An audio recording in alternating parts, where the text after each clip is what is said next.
पता नहीं कौन है ये तेजस्वी महात्मा। दियो वे कौन है? उनका नाम सहजानंद है और वे यहाँ बहुत बड़ा अहिंसामय यज्ञ करवा रहे हैं। सारे लोग उन्हें सर्वोपरि श्री स्वामी नारायण भगवान कहते हैं। सच? तब तो मुझे भी उनके दर्शनों के लिए जाना चाहिए। ये संभव नहीं है। वहाँ बड़े बड़े पंडित होंगे, सम्मानित लोग होंगे, हमें वहाँ कोई नहीं जाने देगा।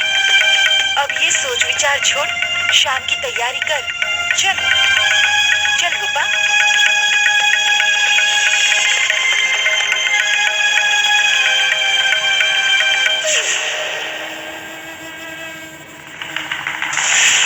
प्रणाम पंडित जी। प्रणाम बाद में, पहले ये बताओ उस योगी के बारे में पता चला? हमने पता कर लिया है पंडित जी कि वो सहजानंद नाम का योगी है जो अपने आप को सर्वोपरि श्री स्वामीनारायण भगवान कहता है और वो यहाँ जेतलपुर में आकर एक बहुत बड़ा अहिंसामय यज्ञ करवा रहा है और इसी कार्य के लिए वो यहाँ आया हुआ है।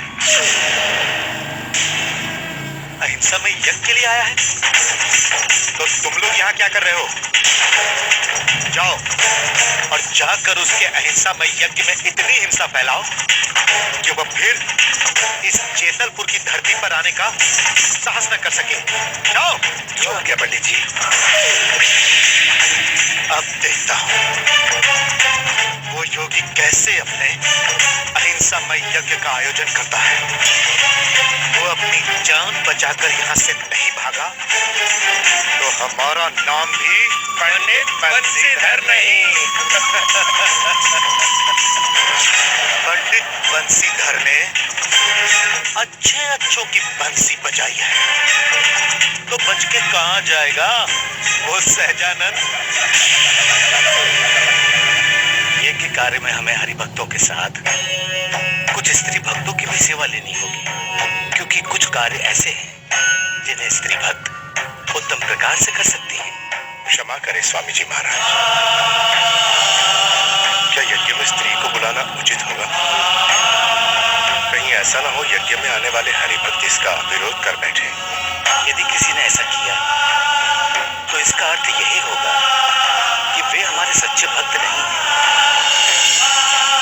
क्योंकि स्त्री भक्त हमारे लिए पूजनीय है और जो हमारे लिए पूजनीय है भला उनसे कैसा विरोध?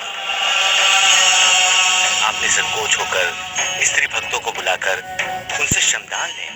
आप सत्य कह रहे हैं महाराज जी। अतः अब हमें अपने भक्तों के भोजन के लिए आटे की व्यवस्था करनी होगी। इसलिए हमें स्त्री भक्तों से कहना होगा कि वो शिविर जाकर गेहूं ले जाए और आटा बना लाए। जाओ भाई, जाकर ये घोषणा करवा दो कि कल से सारी महिलाएं भक्त श्रम में आकर अपना श्रमदान करें। जैसी आज्ञा।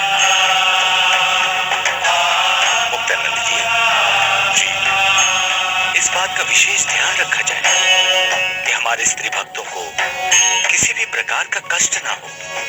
शिविर में पूर्ण रूप से वे सुरक्षित हों। जी स्वामी जी, मैं स्वयं जाकर ये व्यवस्था देखता हूँ।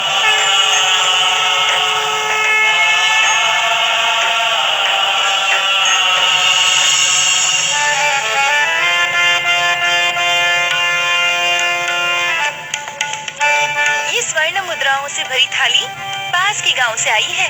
वहाँ के जमींदार की बेटी का विवाह है और उस विवाह में तुम्हें नृत्य करने का बुलावा आया है। ये स्वर्ण मुद्राएं वापस कर दो रूपा। मैं कहीं नहीं जाऊंगी। नहीं जाओगी? ये तुम क्या कह रही हो लक्ष्मी? तुम जानती हो कि जमींदार और साहूकारों का मन बहलाना यही हमारा धर्म है और तुम इस धर्म से मुंह फेर रही हो। फिर हमारे कोठे पर कौन आएगा? मैं ये सब नहीं जानती पुष्पा, पर मैं इतना जानती हूँ कि जिस धर्म को निभाने से मन को सुख शांति ना मिले उसे त्याग देना ही अच्छा होता है। बावरी मत बन लक्ष्मी। हाथ आई दौलत को ठुकराना ठीक नहीं है। अगर इस धन दौलत ने हमसे मुंह फेर लिया तो हमारा जीना दुभर हो जाएगा और हमारे कोठे पर वीरानी छा जाएगी। तो अब कौन सा सुख मिल रहा है हमें ये सब करने से? सच तो ये है कि जब से हमने सहजानंद जी महाराज के दर्शन किए हैं ना, तब से न जाने मुझे क्या हो गया है। मेरा मन अब इन सब चीजों से उखड़ने लगा है रूपा, और मुझे ये सब करने की गवाही नहीं दे रहा। मैं नहीं जानती कि मैं ये सब ठीक कर रही हूँ या नहीं, किंतु मेरा निर्णय यही है कि मैं वहां नहीं जाने वाली। यदि तुम मेरे स्थान पर वहां जाना चाहती हो तो तुम जा सकती हो, मुझे इसमें कोई आपत्ति नहीं है।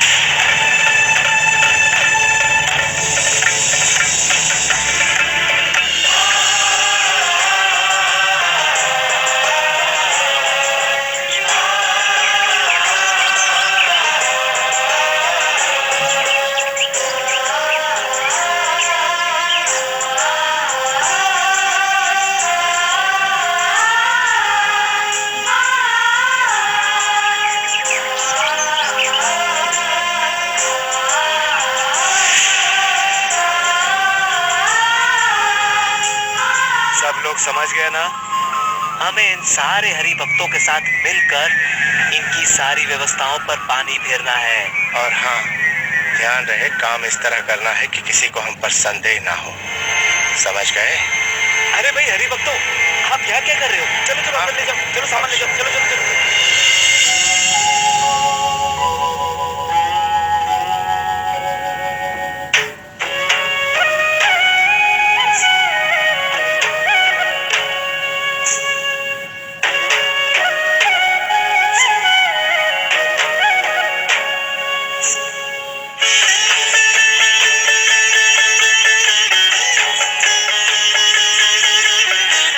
स्मरण रहे भाइयों, यज्ञ में केवल घी, जौ और संविधाई सामग्री के लिए प्रयोग किए जाएंगे, क्योंकि ये एक अहिंसामय यज्ञ है।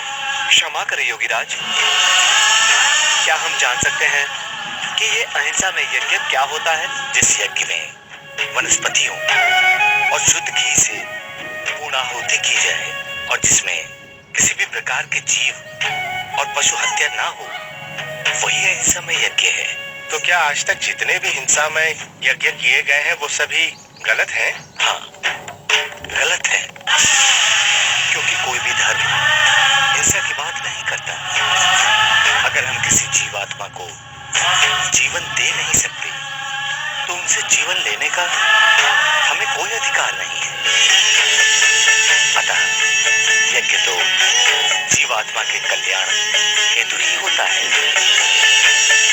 हमें इस अहिंसा में यज्ञ करके इस परंपरा को आगे बढ़ाना है, इसी में सबका कल्याण है।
अब चले? नहीं, असली काम तो अभी बाकी है।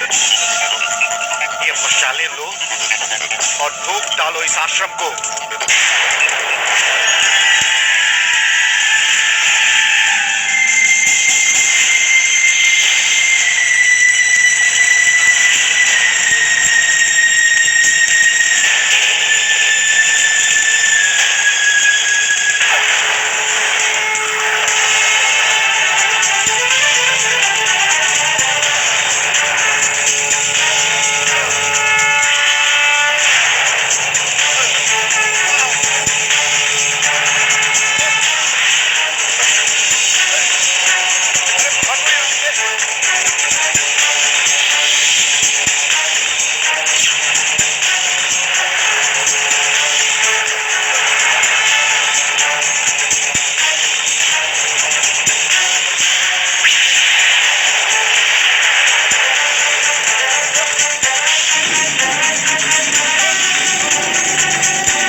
कौन हो सकते हैं वे?